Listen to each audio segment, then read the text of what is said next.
This is the Rat Alert. Civil defense information will be broadcast at 6:40. West of the Rockies, you're on the air. Hello. Y2K. How can we prepare? Stop a few of their machines and radios. Throw them into darkness for a few hours. We are fighting for our lives. My family must survive. For 5 years, 1,000 gallons of gas, air filtration, water filtration.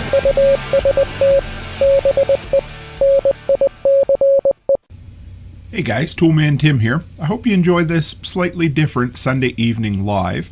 It's totally pre-recorded. This is the second half of the conversation that I had with my good buddy Brian Aleksivich from the Lots Project. This was after the 2-month trip in Tennessee. This was my last day. We were wore right the hell out, and we just sat down and talked. There was a broken chair involved, but that was in the first episode, and I casually edited that out. But while you guys watch this, I am busy building the life we want to live, tearing out walls at the daycare. Hopefully this will be the last weekend we have to do that. But either way, folks, I hope you enjoy this.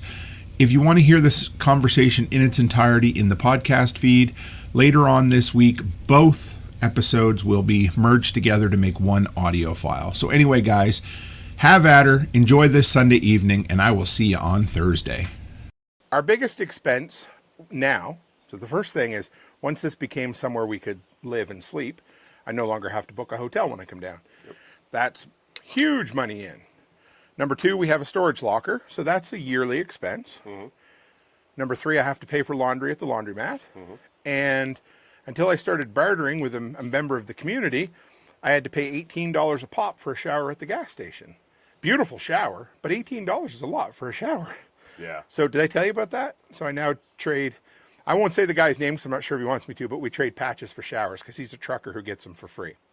Or he earns them, not free, but So anyway, so that's an expense. So we decided to combine all of that in one. Pretty much. So what did we build, Brian? We just threw up another 8x8 structure. Just whipped her out. Like nothing, Whipped her out, and it's going to be...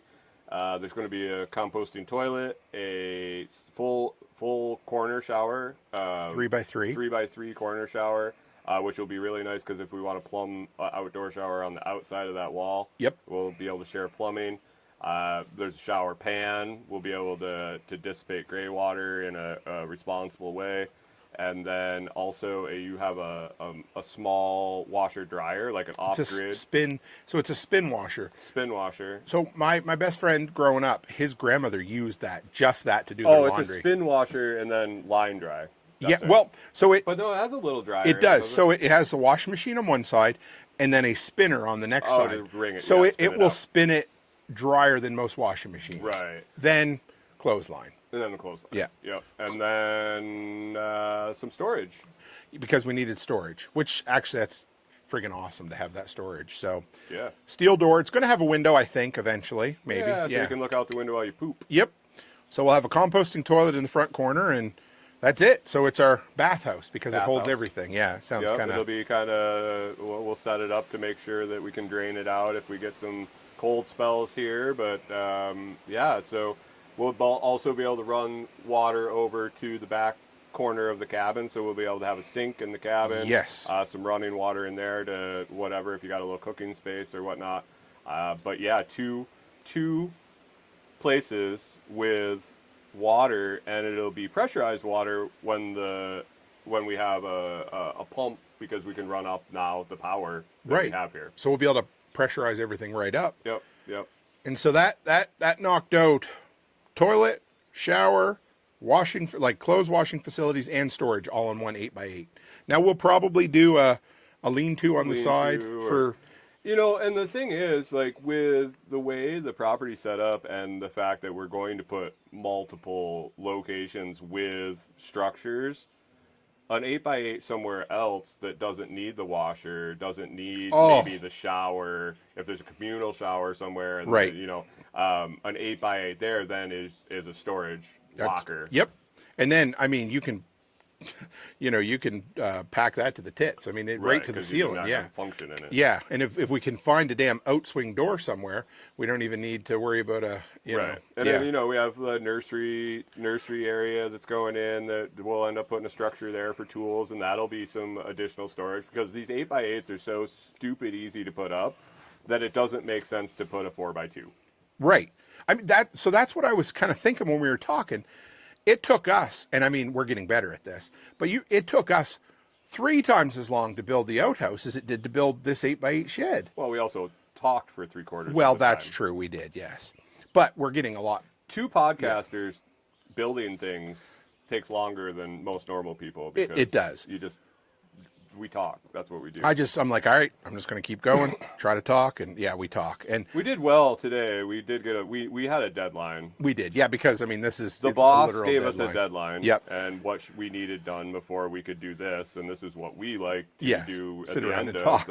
At the end of the day. So we busted it out and made it happen. And because we haven't really done this whole trip. I mean, it's just been work and work and work, which it's not a bad. I mean, well, I shouldn't say that. I mean, we also went out. We enjoy our each other's company. Yes. And dinner and we went to Mexican. Went out for Mexican twice. Yeah. Went for cigars and bourbon at Norman and Herschel's place. Yep. That was fun, and a campfire. Movie a couple times. Yeah. Oh man, that was fun. Yeah. So while we were gone, you also kind of opened up the area a bit, didn't you? Oh, major yard. Yeah. What were you thinking? Yeah. Well, yeah. I mean, yeah. I just cleaned up. We just sat there and talked. Like, it would be nicer to have a cleared out area, make the path wider coming up the hill because it was getting, like he said, it's beat down. It's one path. Right. It's like two. It's not even really 2 human feet wide because you don't walk. Right. It's pretty narrow. It's 1.5 feet wide.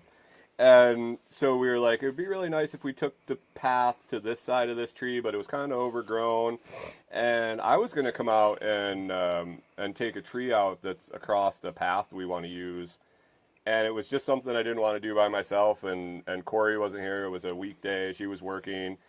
And so I grabbed a weed eater and I knocked out all the edges and raked it up. And yeah, so that was nice when you got back. I was hoping you would come up the hill and go, holy crap. Oh, I was ahead of Becky, and I said, holy shit, honey, you got to see this.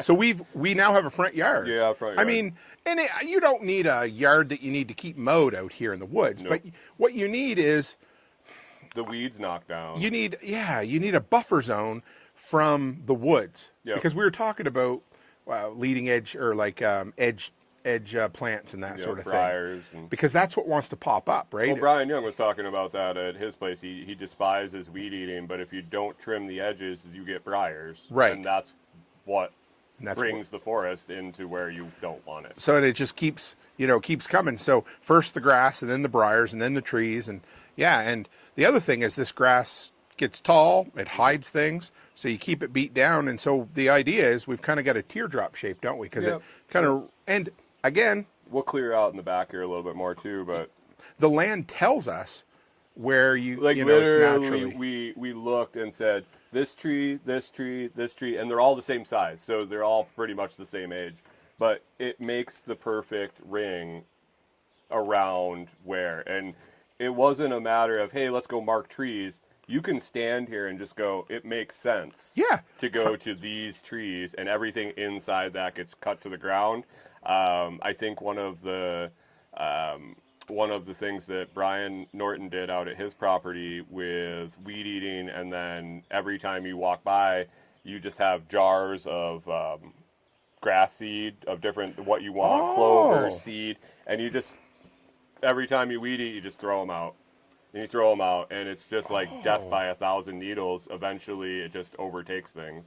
That's actually genius. So we get this beat down, and we pick a nice cover crop that we like. Mix clover, grass, clover. Clover gets tough. Well, I mean, you guys don't do as barefoot as we like to, but clover's tough because the bees get in the clover. Oh, I suppose. If you want to be barefoot, but if you're wearing shoes, clover's fine because you don't have to mow it. It only gets certain species get 4 inches long, and that's it. That's what So we were doing that to our yard in Minnesota. Okay. Our neighbor really wasn't a big fan of that, but we were trying to replace our lawn with clover. Yep. both for the pollinators and the fact that I would never have to mow it. Well, that's what, yeah. But I mean, if we get this all beat down, and then we get up here with some rakes and get all the dead stuff out of it eventually, but doesn't, yeah. I suppose that maybe you just do it. You throw your seed, and you Yep. throw your seed, and you throw your seed. And eventually, you don't throw seed anymore because you don't have to. Right. If you look at Brian's got pictures, and I'll grab them and send them to you. He went from an overgrown blackberry field, cut the blackberries down, and then just every time people came out to the property, he handed them a jar of seed and said, "Spread it." That's awesome. Just throw it. Don't throw it in a pile, obviously. Right. Distribute this wherever we've cut back the blackberries, and eventually it just came in, and now it looks beautiful. Really? It's just a beautiful, like, pasture field. And that's what, this is not a 2-year project. This is a Oh, God, no. This is a decade anyway, at least. And it's going to be our retirement, unless everything goes completely sideways, we'll probably never live here full time. We might, who knows? I don't know. But at least until the girls are to school. But lots can change. Not when baby Castro's there. Well, that's true, yeah. I mean, you can't give up the benefits. Oh, geez.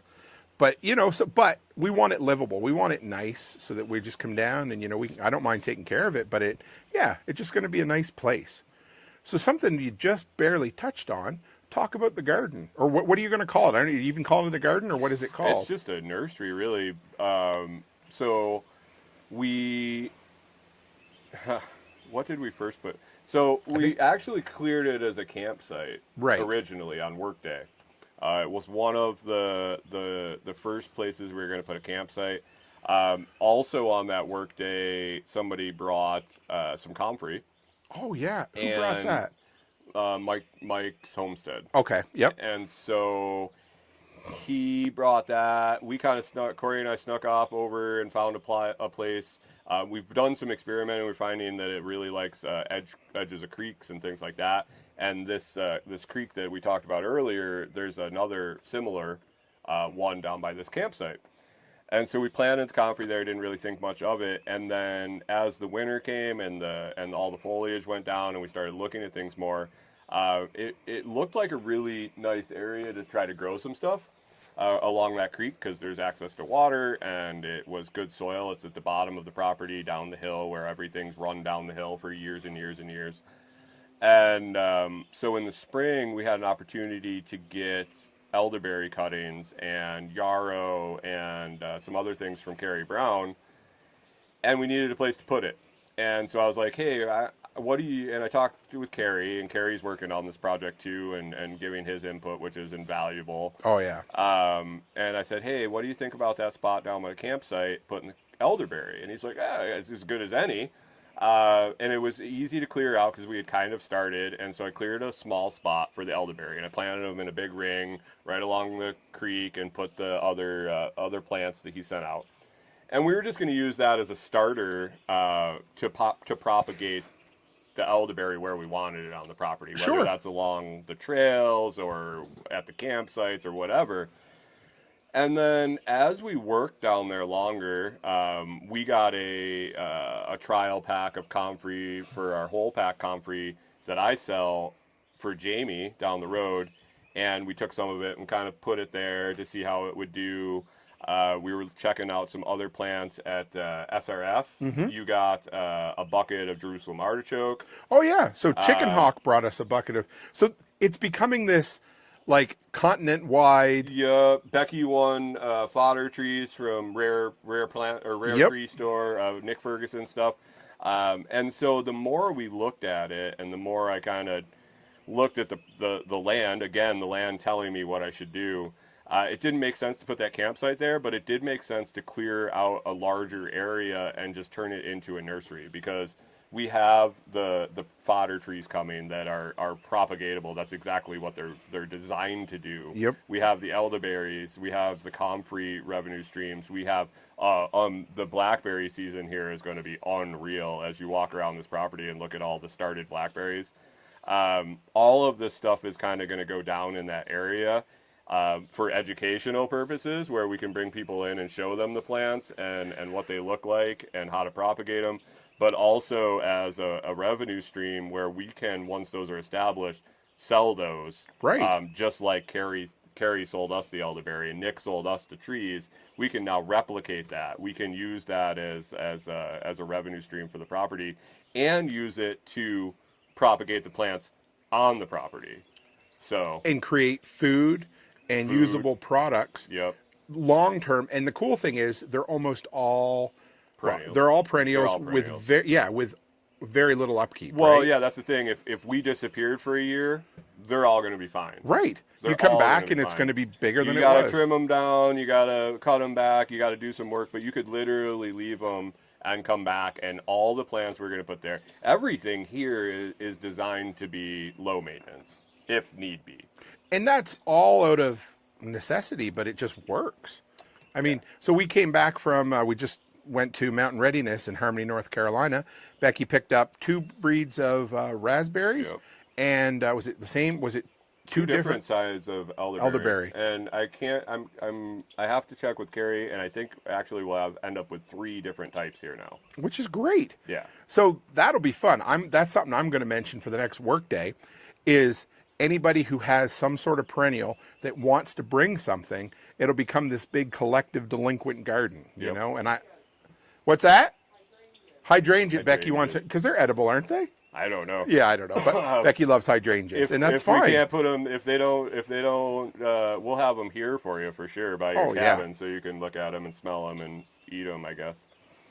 I'm not a flower eater. Me either. But it's cool. Everything here has become this kind of neat collective of people just coming, like the signs. Carrie brought us a new sign, so now we have a sign that says Mel's Hole on the toilet. If you don't know, you don't know, but you can look it up, or I can explain it another time. But so now the toilets, so the signs have become a thing. Mm-hmm. I'm going to do a walkthrough tomorrow morning before we leave, just to show all of the products and things that I've bought or traded for within the community that are here in the cabin. Fantastic. There's moonshine, there's hooks, there's hand towels, there's, I don't even know all of it. I have to go through and see it all, but it's cool, Yep. Knives. So, does that cover all the projects we've done this time? Because we've done a lot. So we built the cabin, built the bathhouse, we put the solar in. Started on water. Started on messing around with the water.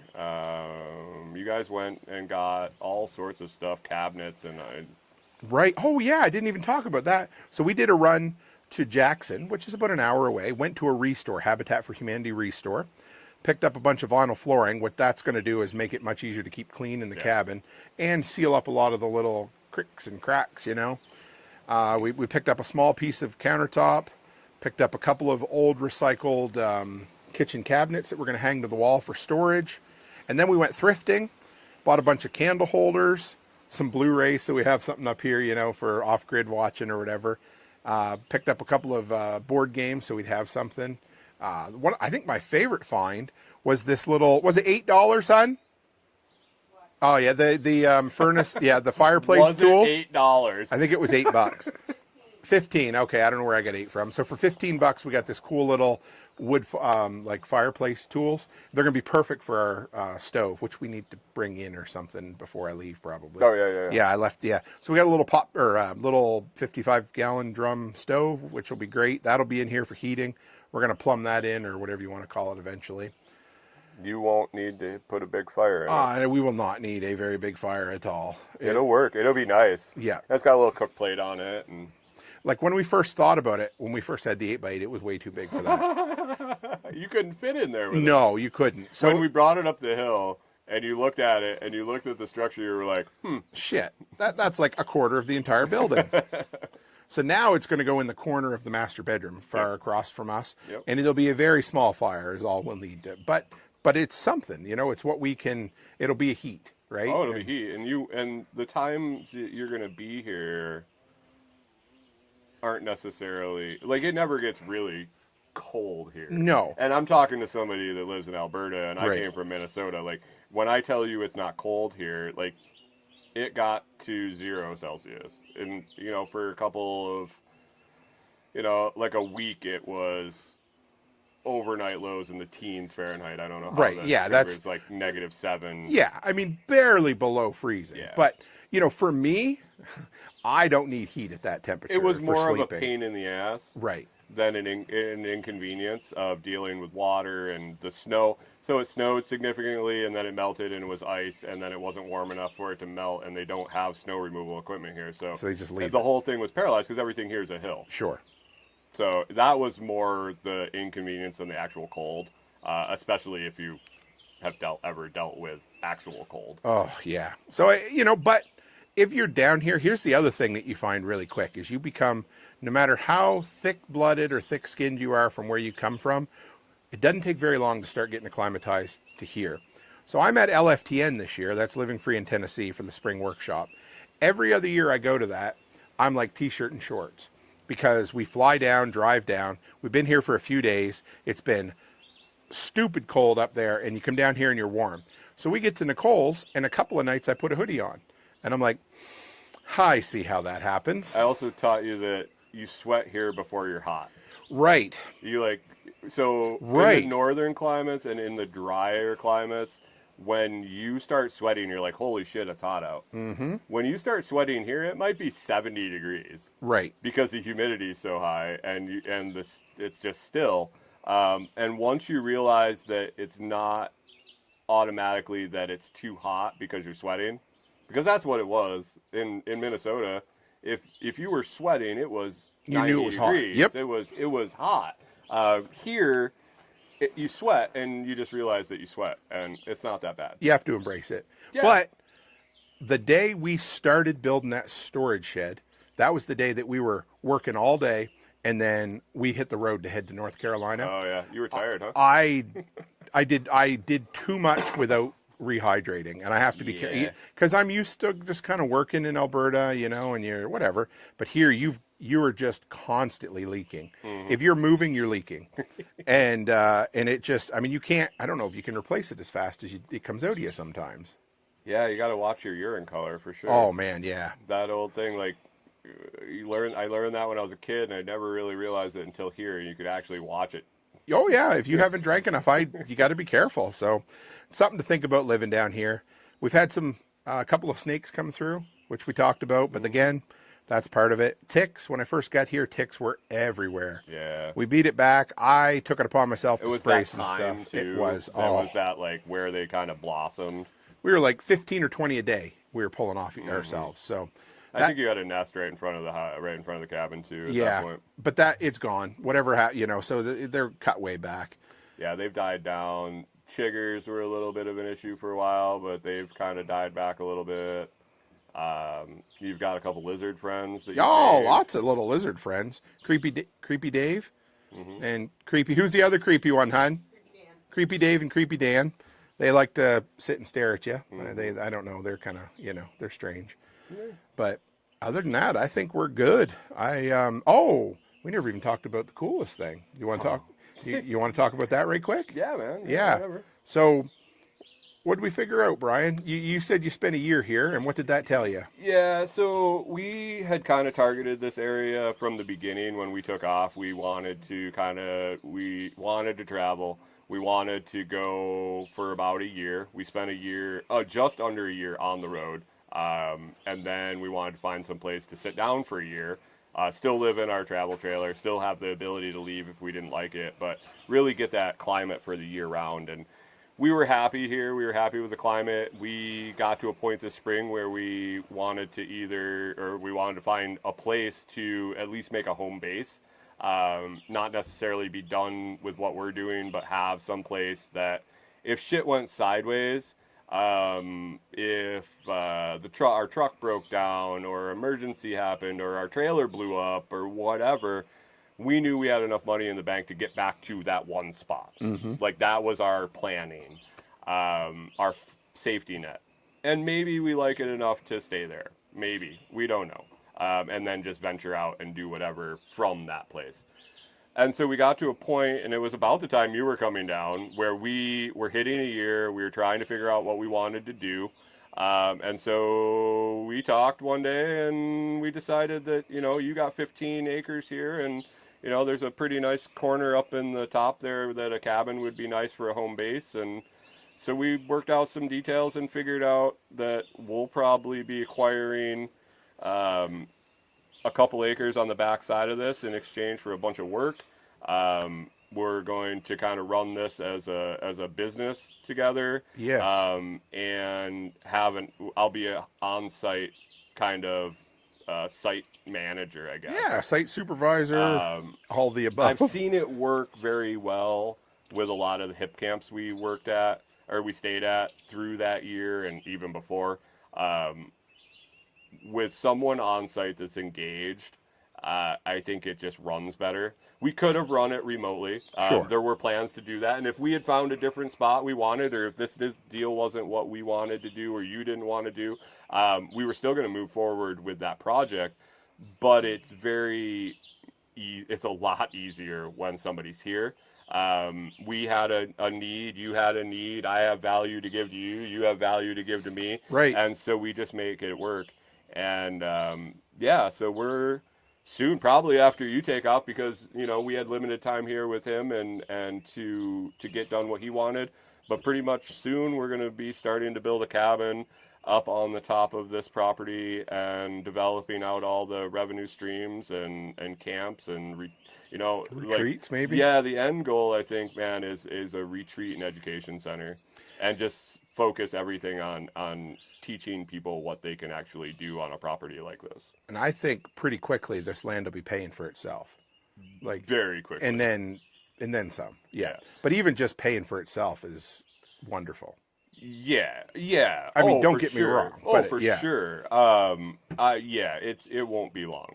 It won't. The opportunities that every day just kind of crop up in our communities and through conversations and I mean, we talked today several times, several different opportunities to monetize what we did today. Oh, yeah, that's right. Building an 8x8 cabin. Yep. Whether that is running a workshop for through a school, right, or posted at Lowe's, and you could charge a significant enough amount of money to cover the build, depending on how many people you have, cover the build and a little bit more. But you're teaching people that they can do this. You're exposing them to the property and word of mouth that, hey, there's a retreat where, you can go spend a week in the woods comfortably. Yes. With no cell signal if you don't want. With us being on property, basically, if we wanted to bring people in and say, hey, give us your phone, we can be your contact, and go chill out in the woods. Right. If you need anything, here's a radio, call us, and we'll take care of you. So that opens that opportunity up. Workshops, education weekends, project weekends, and then everything that we do here that's kind of ours, our kind of home base that we're setting up, and everything that we do on the property will be set up to teach people how to do. So right. Whether it's the nursery down there, or it's different ways to make biochar with all this deadfall, or whether it's the hydro project or the solar project, that's all going to be things where I'll get out and let people know that they can come and learn from that. Or we can spin off of events like SRF, or when people are traveling through, or have work days when you're here, and tie that all in. So I mean, it's limitless, really. Oh, I had talked to John when Homestead Apprentice was going to be a thing. I'm like, dude, we have land down here. I will supply the supplies, you supply the labor, and come down and we'll create great content. That was the plan. And it may still happen at some point, but either way, I mean, I think we could tie in with John to do, or SRF to do a 2 or 3 day course where we build something. Oh man, there's no end to it. And like you said, you can offer a concierge service where we drive out to Nashville, pick people up at the airport, bring them out here. We have some of Jamie's eggs, we have his elderberry syrup, whatever. Find local. So I mean, so the fact that I'm committing, we figure 2 to 5 years, right, to this project to be here. That's go time to find local sources. Beef sources, chicken sources, whether that's Jamie or a guy, a farmer, or all the things that we want. We have a big enough community here that if it's not community, it's somebody community knows. Right. And use those connections to supply high quality products for people coming out that want to spend the weekend in the woods, and we can give them a cooler, an ice cooler, an ice cooler full of whatever they had picked off the package, whether that be a package of grass-fed steaks and eggs for the morning and whatever. Amish cheeses. Remember Amish cheese from all the. So it's just a little bit of hey, what do you want? And we'll make sure it's there. And if you need anything, let us know, and we'll go get it. And man, just go decompress. I mean, it's the type of thing, the sky's the limit. We get them a nice fancy French press, I know a guy that does coffee. Oh, we know a couple of people. Bourbon, we go get a local bottle of bourbon waiting in here, or we talk to Jason to drop off some homemade fuel. Yep. There's a bottle of homemade watermelon fuel in here right now. Yeah, you got to have something to run the lanterns off of. Exactly. Just because it tastes like watermelon doesn't matter. But it smells like watermelon. That's where, we end up going around and pulling in stuff from all the community around here. Yep. And there's no shortage. And the community is shortage. only going to grow. Oh, yeah. That's the thing. And that's not from people moving here. That's from interacting and meeting people. Right. And then other people end up, And we got a great co-partner down the road at the end. Oh, yeah. Jamie, he's got land that he's looking to do projects with, to supply us with things, because he's doing a whole nother set of perennials and medicinals at his place. He plans on producing tinctures and salves and having those available here. Like you said, he's got chickens, he's got eggs out. He's got more eggs than he knows what to do with. So fresh eggs is not a problem. We tie into local food sources. Norman and Herschel. They're putting in a great big garden. Yeah. So, there's no end to it. It's exciting. I can't wait. Oh. To watch it develop. So what we were really happy with what we've seen in 7 months from the video. We talked about that. Oh, earlier. my goodness. So yes. the video to this. Dude, you didn't see shit. I know. I can't imagine You haven't seen shit, because that was with a half-hour one-way drive for me. Right. Not a walk out my front door. That's what I was saying to Becky the other day. It's going to be awesome. Dude, yeah, I'm excited. I'm excited to do it with you, to do it alongside this and build it and yeah, make it what it can be, because it's going to be repeatable. Oh, yeah. And that's the beauty of it. At this stage. Right, it's already... At this stage, This is repeatable for someone that wants to get in contact with me or Tim or anybody. We can help you do this. We can help you take a raw property. And obviously the conditions are going to be different where you are. You're not like, unless you're the guy next door, which, hey, let's talk. Yeah. But, yeah, reach out, because this stuff is all...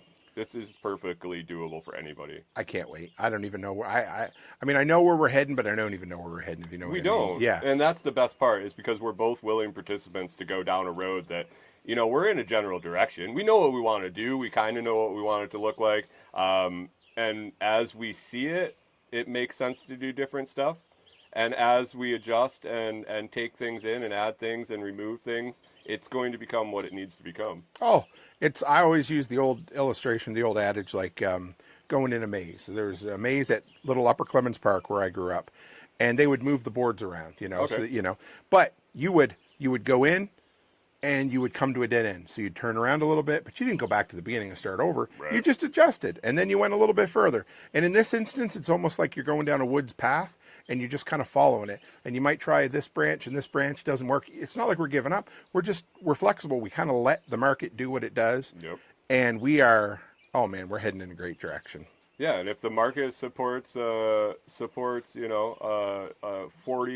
a night Airbnb out of this, or it supports a $5,000 a week retreat, high-end retreat concierge service, then that's what we'll pursue. And if it doesn't support one, we'll focus on the other. Right. If we don't, and the beauty is that we're stacking so many different types of things. Right. That if one Department of Making You Sad says no, we can't do that. Okay, fine. We just do something else. We're just going to do all the other 17 things that are on the property at the moment. And the whole time we're doing all of that, we're creating copious amounts of content. Yeah. So that's a whole nother. Stay tuned. There may be a new channel. Yeah, too. I think it's going to be I think coming. we both so have to. We I both think we do. realize that Yeah. it just makes sense to I think have we need a property channel. a Delinquents Gully channel. So it's coming. Hold on to your horses, folks. It's coming. But it should be a wild ride too, because there's going to be a lot of stuff happening. oh, I can't wait. Yeah, and that's even with us. I've already committed to not doing a road trip for at least a year, which is fine. You know, we're coming down in the fall for SRF. We're going to do a couple of work days. It's not a road trip. We're flying down, flying back. But you know, one thing I just thought of, you said, you know, you're here 2 to 5 years. That kind of gets us to being kid-free. You know, you're never kid-free, but it gets us to where our guys have graduated, and then our businesses have grown to where we want them, and we can do what we need to do. And I'm excited about that. Yeah, and maybe that's the point where we go and do this together somewhere else. Yeah. Oh, that would be fun. I'd love that. Because Anyway, you know, you franchise it. Yeah, you talked about really spreading out the workshop meetups Yes. to kind of alleviate the. There's one of you, and there's a lot of listeners, and Right. the more listeners you get, you have to become centralized for them. We have to. I know. And so, you know, there's an opportunity there. There's an opportunity to travel around. There's an opportunity to scout out small properties. There's an opportunity to find community members that are looking to do something like this, where we can have the workshop meetup for that region and knock out these projects, knock out the bones of what needs to be done, and then help guide different things along the way. So, man, we are not shy about Thinking big. well, thinking big and helping people do the same thing. There's nothing in the works yet, but the places that we know that we need to have a meetup at some point are New England, Knoxville, and then kind of Idaho, Washington, the Dakotas, somewhere in there. So we already have something in kind of the Illinois area, the Midwest area, which is great. But I just know, and they grow from the need. You know, people are like, hey, we're here, let's do something. We got a spot. So, yep, a spot. So anyway, something for you guys to keep on your docket for down the road. Yeah, and I mean, if you're interested in a workshop property, we can make it happen. we can figure out how to help you. Like if you have a spot, and you're like, hey, we want to put a cabin in and we want to do some of this stuff, reach out. I mean, maybe it's not going to happen tomorrow or next year or this year or whatever, but the conversation can be had. But we need to plan it, you know? It needs to be done correctly. Right, because this is the kind of stuff that can happen on a road trip, or, you know, an extended road trip where I also line up a whole bunch of interviews while I'm doing it, right? So I can't wait. But we're pushing an hour and a half, I think, which that's a surprise. Big surprise. I talked to Franklin Horton the other day for 45 minutes, and he posted on Instagram. He says, I think we could have went 4 hours. But we're heading in a few minutes. I mean, this is it. We're done here. I will do a walk-around video tomorrow morning before I leave. We're heading to Norman and Herschel's tonight. Becky and I are, for showers and burgers. Showers and burgers. Yep, it's going to be good. I'm excited about it. Everything's pretty much packed up here. Yeah, just so you know, if you got somebody that you know that's working on a property like this and you offer them a shower, that's like gold. You want to believe it is. Living in the woods, you can do wash-ups, you can do Navy showers, you can do all kinds of things. You can do truck stops, but to take a shower at somebody's place that it's a shower, it's actually, that's what it's used for on a consistent basis. It really feels good. It sure is, and it means so much to us. But yeah, I think we'll wrap her up there, guys. This was a hell of a time. We've had a hell of a 2 months. It's hard to believe that tomorrow morning I hop in the car, Becky and I hop in the truck to head home. For a couple of days, I was kind of not down, but I just kept thinking, I was like, I hate to leave. But you got a lot to go back to, my man. Oh, I know. I got kids and businesses, and this is in good hands. Oh, I'm excited. But here's the thing. It was like going to events like SRF. I used to leave SRF and think about who I didn't see.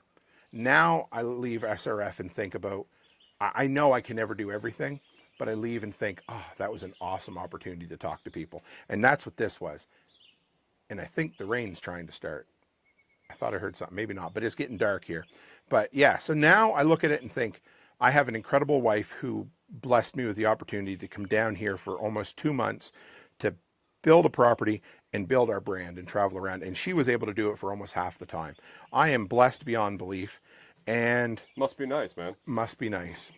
Let's leave it there. Oh, that was a perfect way to end. Oh man, sit down too long and Somebody I'm done. said that